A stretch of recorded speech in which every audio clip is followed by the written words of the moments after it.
மாண்புமிகு பேரவைத் தலைவர் அவர்களே, என்னுடைய சிதம்பரம் சட்டமன்ற தொகுதி வடக்கு பிச்சாவரம் கிராமத்தில் உப்பனாற்றின் குறுக்கே சுமார் 75 ஆண்டுகளுக்கு முன்பு கட்டப்பட்ட ரெகுலேட்டர் தற்போது மிகவும் சேதமடைந்து பாதுகாப்பற்ற நிலையில் உள்ளது.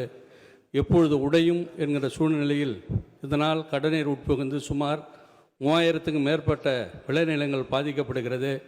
மாண்புமிகு அமைச்சர் அவர்கள் ஒரு ரெகுலேட்டர் ஒன்றை கட்டித்தர வேண்டும் என்று பேரவைத் தலைவராக கேட்டுக்கொள்கிறேன். மாண்புமிகு அமைச்சர் அவர்கள். Honorable Speaker, I want to submit one thing. Those who want to raise a supplementary question, that question must be related to the main question. Then only we can give answer. But one gentleman asking Ramanathapuram, another gentleman asking Kummudipundi, entire different. We are no all parts are particulars are here. So I am a request of supplementary.